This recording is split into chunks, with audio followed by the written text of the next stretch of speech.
if you want to go fast, you got to go straight. Cover me, Porkins. I'm right with you, Red 3. Did you call that guy Porkins?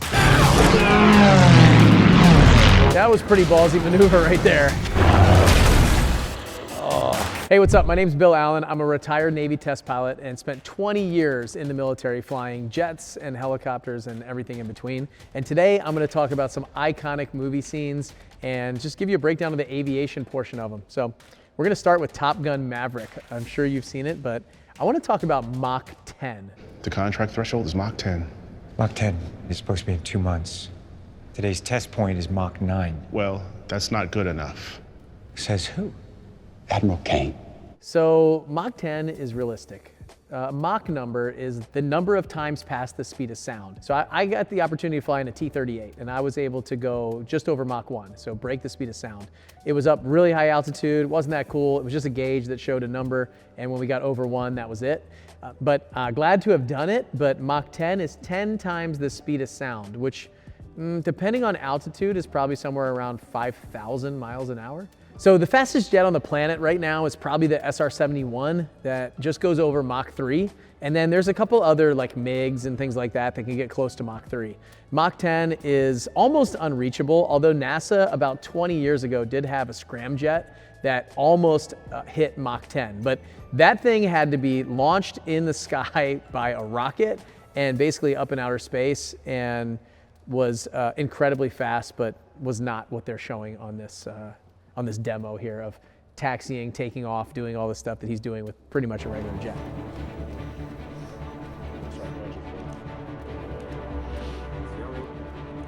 So right here they show Tom Cruise getting kind of set up in a spacesuit. He's taking some oxygen, just set up in a spacesuit. That's pretty realistic actually for something like this. The U-2, I have a friend that flies the U-2 and they have to wear basically spacesuits, and they go to the bathroom in their suit because they fly for 10, 12 hours at a time. So this is actually kind of the setup I would see that you might see. I don't know what the SR-71 pilots have to wear, but the U-2 pilots have to wear stuff like this. Now remember, the contract threshold is Mach 10. Ready, right engine start. Fellas for taxi. We are ready for taxi. Tower, this is Dark Star. We are taxiing with information Alpha. Dark Star, you're clear to taxi. Runway 21, winds 210.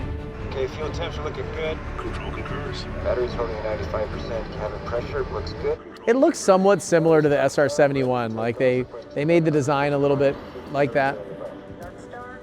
And this is realistic. Like there would be a control tower on a test like this that's talking back and forth with them. It's probably a full restricted area. Not a lot of people in without top secret or really high clearances. And so he's taxiing out now. Let's see what happens. Dark Star, control. You're cleared for takeoff. Nice, sweetheart. One last ride.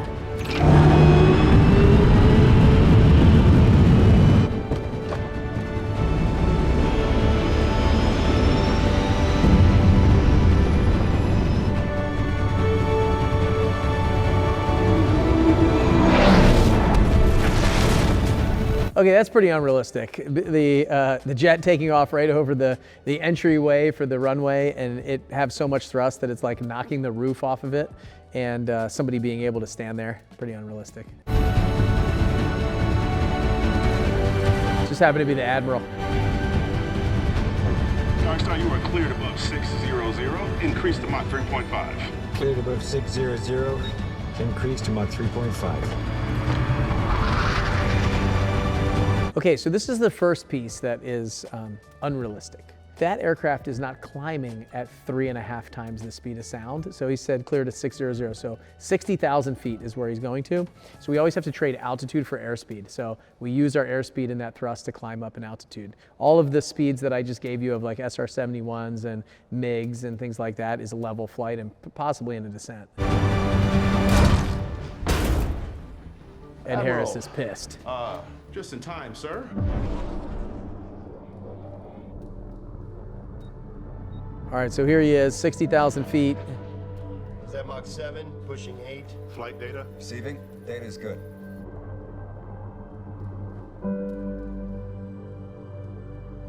Temperature's climbing. Response is still stable. We're feeling good. I mean, if he's going Mach 8, he's probably in like Mach 8.8. London by now. 8.9. Mach 9. He's the fastest man alive.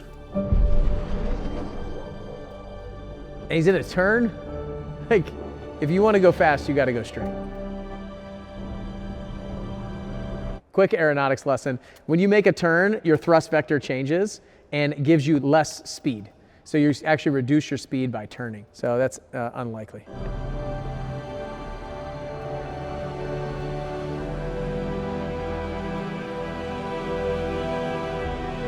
Talk to me, Goose. Mach 9.1. 9.2. Mach 9.3. So sustained speeds like this do create a lot of heat. Approaching high hypersonic. He's still in a turn.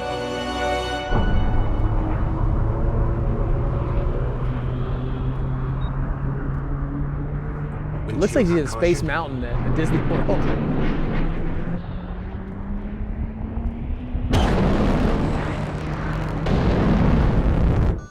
Surface temp rising. Come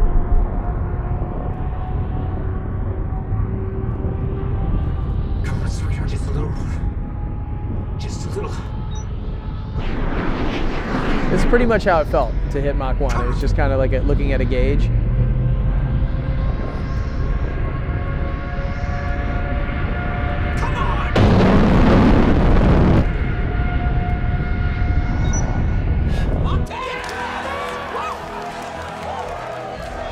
Put that in your Pentagon budget.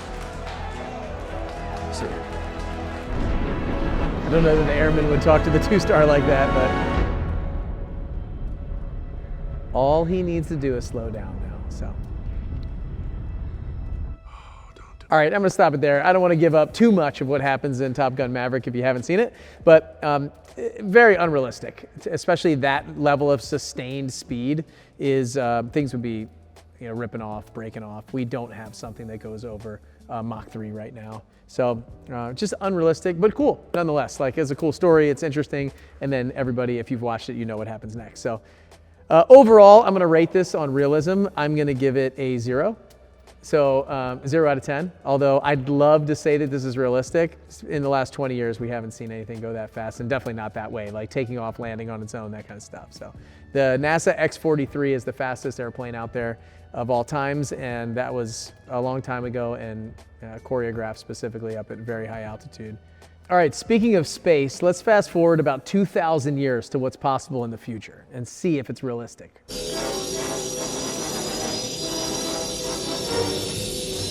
We got a little Star Wars for you.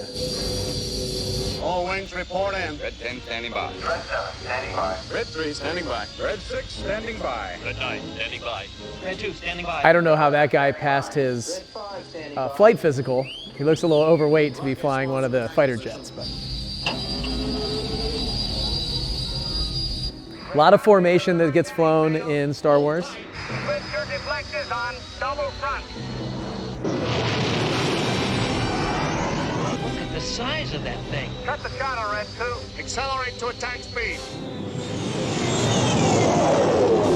This is it, boys. Red leader, this is gold leader. I copy, Gold Leader. We're starting for the target shaft now. All right, so you probably know the story. These guys are setting up to try to destroy the Death Star. There's going to be some fighting that's going to happen. The formation is pretty tight, so that's nice. There's a lot of communication and chatter on the radio. We try to keep it sanitized on the radio whenever we fly. So these guys just like to talk a lot. There's constant updates and chatter.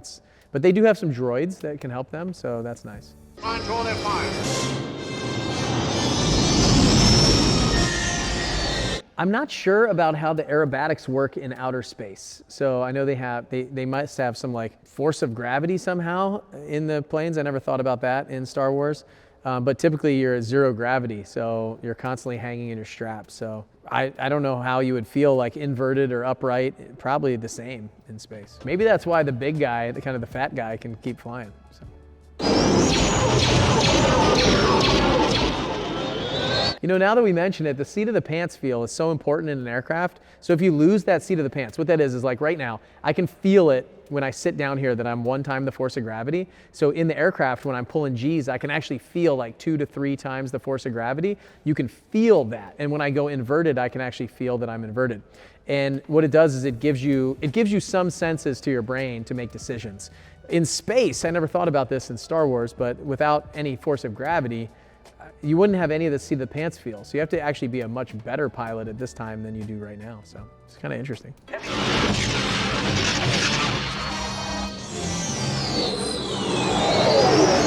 This is Red 5. I'm going in.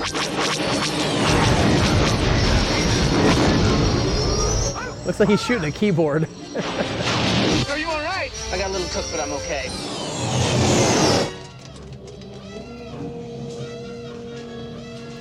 We count 30 rebel ships, Lord Vader, but they're so small they're evading our turbo lasers. We'll have to destroy them ship to ship. Get the crews to their fighters. Well, they're going to launch some fighters, and we're going to have some dogfighting. There's a lot of fire coming from the right side of that deflection tower. I'm on it. I'm going in. Cover me, Porkins. I'm right with you, Red 3. Did you call that guy Porkins? His name is Porkins. I never noticed that.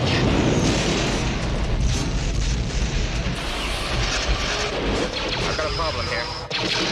Eject! I can hold it. Pull up! No, I'm all right.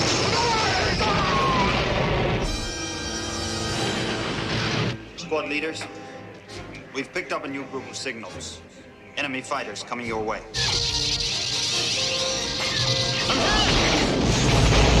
If you pick one up, watch it. I can't see it! It's on me tight, I can't take it. It's like the space version of Top Gun. You know, they're trying to fire, they're switching to lasers and beams and stuff. So, I mean, pretty good dogfighting right here. I'll be right there.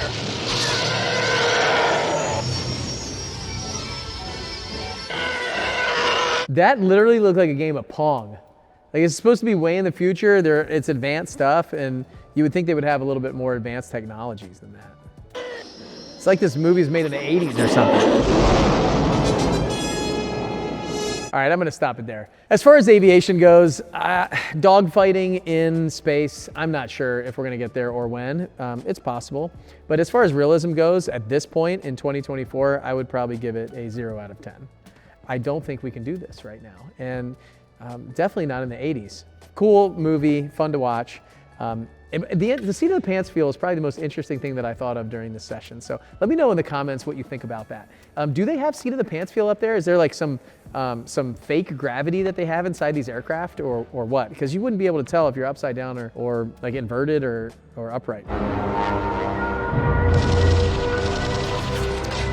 we go, Lightning. Right behind you.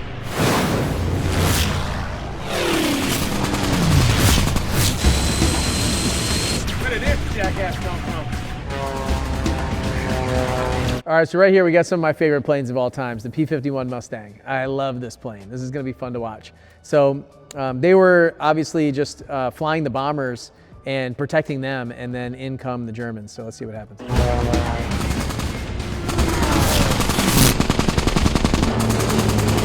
out of there, Lightning! Come on, get out of there! Don't you worry about me. I'm just playing with him. Stop fooling around. Damn it, I'm coming. No, you're not. Stay put. I'm gonna show him a little trick I learned.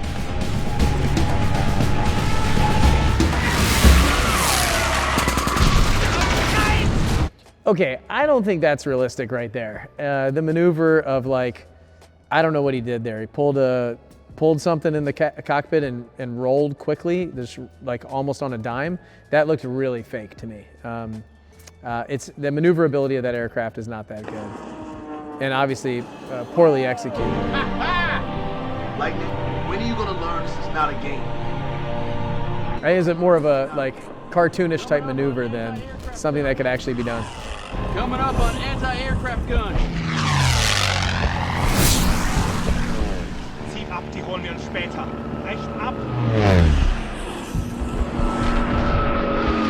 There is a lot going on here. There are airplanes everywhere. It's pretty wild. This is this is very likely of what it would have been like in World War II like this. I've never flown in something like this. The most we've had is like 4 ships at once, or an exercise with 20 or 30 aircraft, but we're not all together around like in tight areas like this. This is actually pretty wild. Those jerks are hightailing it out of here. Flak's getting thick. Break off. Circle clear the flak until the bombers return. Good luck, Bombardiers.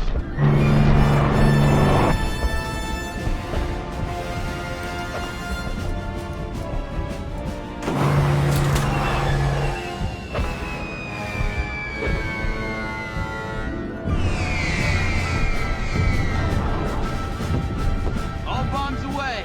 Let's get the hell out of here. Here they come. Form up. So like the aerial version of the aircraft carrier. The aircraft carrier is so important that we keep other planes and airplanes and submarines and all kinds of things around it to protect it. But the bombers at this time were really kind of, they're needed, right? They're blowing up airstrips, they're blowing up all kinds of things around there to control the war. And these fighters are around there to protect the bombers, which is what they're doing here. Brecht ein, konzentriert euch auf die Nachzügler. Hey, Junior! You got a bandit on your left! Get out of there! I'll take it! Get out of there! Where is he? I can't see him!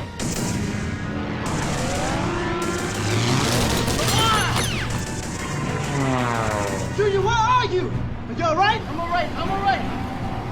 Junior, you're on fire. Junior, get out of the plane. Junior!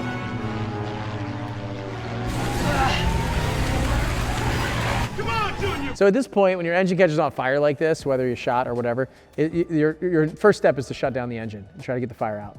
They probably don't have any fire extinguishing equipment at this time, and so his best bet is to shut down the engine, set up a glide, and then get out of the aircraft. Let's see what he does.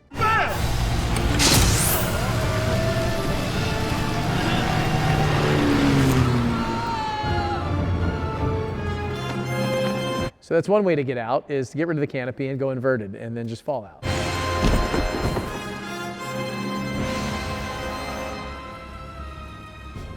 Yep, so I mean, bailing out is like the only thing that you got at that point. Shut down the engine and jump out. So overall, I think pretty realistic. I think the cartoon kind of flying in the beginning, that one maneuver probably takes it from a 10 out of 10 to 7 out of 10. And then, I mean, I don't know that he's gonna take the harness off, get rid of the canopy, and then just go inverted to get out of there. Typically, we're trained to kind of jump over the edge of the aircraft with your parachute. Let's check out the next one.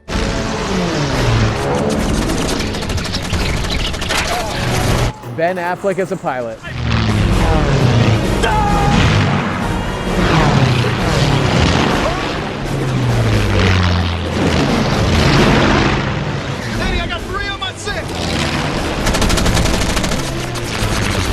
So I see a lot of like this happening in this scene here. I think you're probably like in a studio like I am and trying to pretend like they're flying, right? And so we try not to move our heads all that much like that. You are gonna have to like look around and look around, but being thrown around like this, I feel like it's maybe over traumatized here. Although I've never flown some planes this age.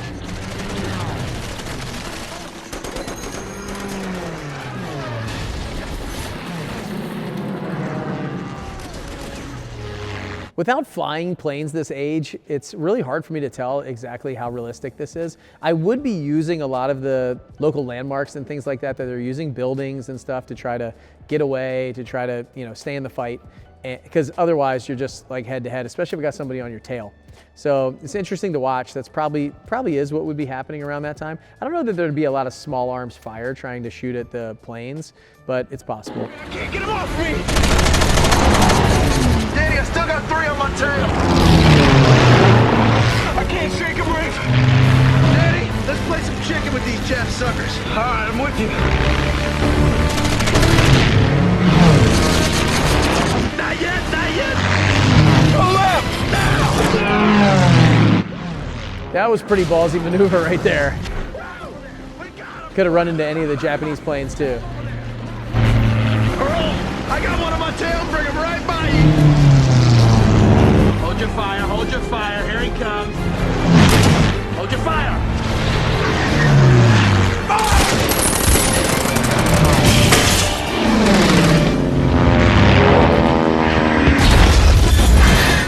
Well, maybe the small arms do work for taking out the planes if you run them right by the tower. Overall, I think it's probably somewhat realistic, like the likelihood of them hitting one of the guys in the airplanes, like the pilot. I don't know, maybe 8 out of 10.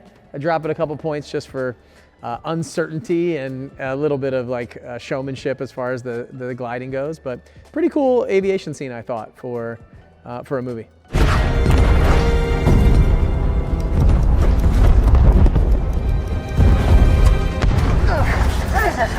So you see these guys have like oxygen masks on. It's an open air cabin. They probably go up kind of high, so they're wearing oxygen masks. Engine 3's been hit bad. Shit! Pressure on engine 1 is dropping too. Yeah, I got fuel spray like a geyser over here. Gun down fuel, feather it. I've got mixture and throttle. Here's the Clement. Medic's been hit.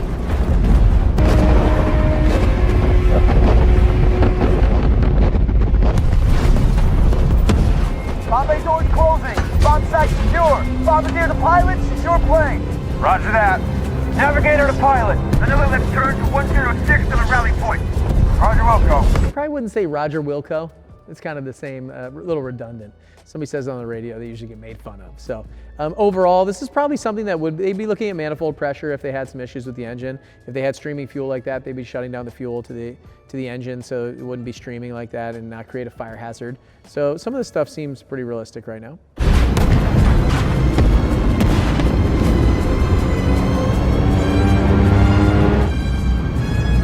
Pilot to top turret.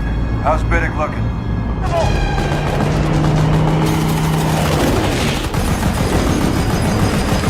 They're heading to the low!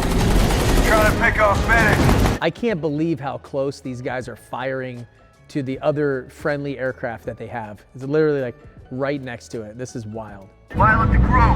Prepare for crash landing. Here's a good spot to bring her in. We'll make a straight in approach. Landing gear down. Pilot to crew. Get ready for landing. Maybe a rough one. Right gear down. Left gear down. Tail gear down. Airspeed is 115. So the only thing that I would say here is he's getting dangerously close to the edge of this cliff. So he's either debating on putting it in the water now or putting it on land. If I'm gonna put it on land, I'm probably not putting my gear down. I'm probably keeping the gear up and the flaps down. Same thing if I was putting it in the water. Unless I know that it's really firm ground, like a rock, like a runway or a road or something like that, I'm keeping my gear up. Whoa, whoa, whoa, whoa, whoa, whoa, you're too low, too low. Pilot to crew, brace yourselves. Prepare for impact.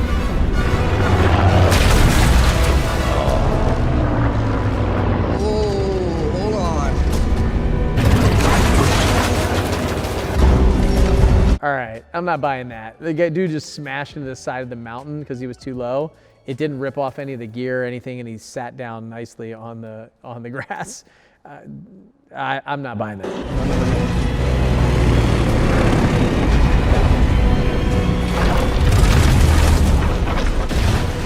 The cabbages!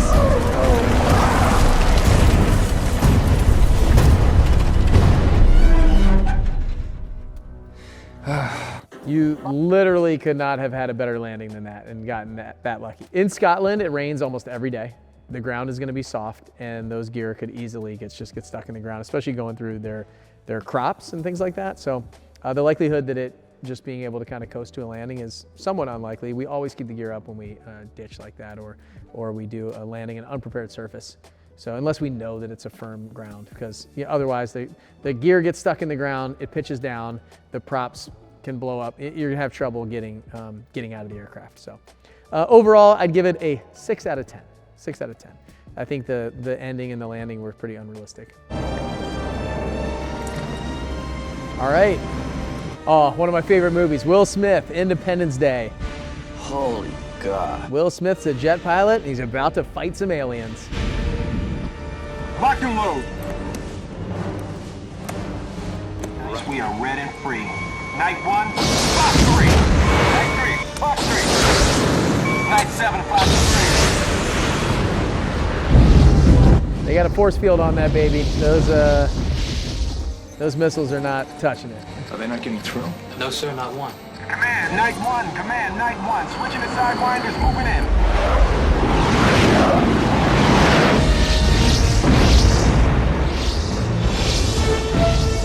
They must have some kind of protective shield over that hull. Knights, pull up, pull up!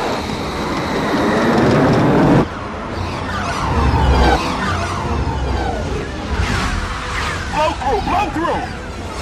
So many of them! Oh no. You got another one, sir. Oh no, you did not shoot that green shit at me. I got you covered, Big Daddy. Damn, they got shields too.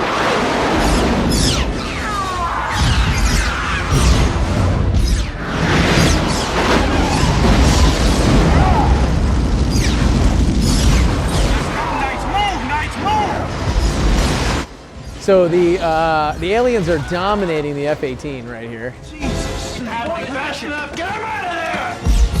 They have shields, force fields, all kinds of stuff. Green slime.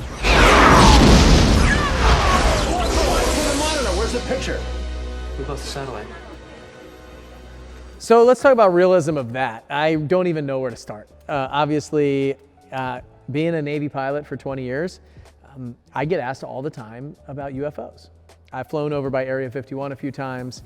It's very interesting. Did a couple of exercises there with the Air Force called Red Flag. I don't know how realistic this is. I'm going to give it a 1 out of 10. So obviously there's the flying that the F-18s are doing.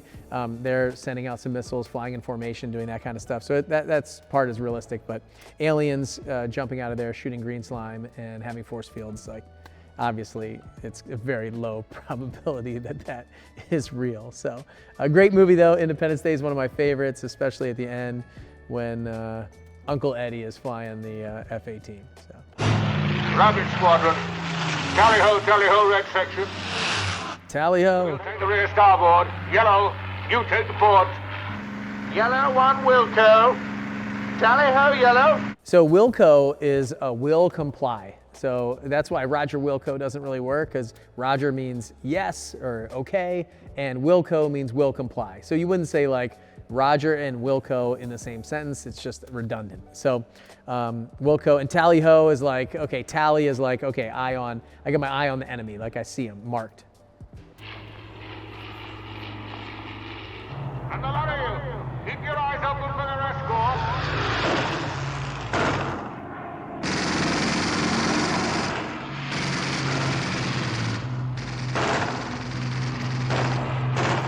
So it looks like the mask that these guys are wearing is actually the microphone that they would be talking into to speak on the radio and talk to each other on the internal communication system, the ICS.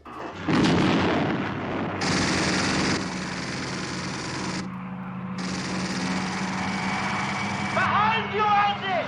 On your tape! The audio of like them getting shot at is so funny. Like, you would never hear that.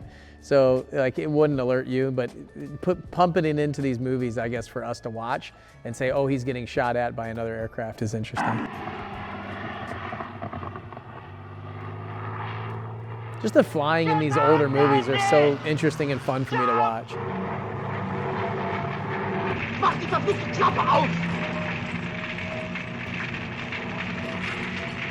I mean, this is really what would be happening at that time. The aircraft's on fire, they got shot up, they're jumping out with parachutes. You see this parachute opening up right away.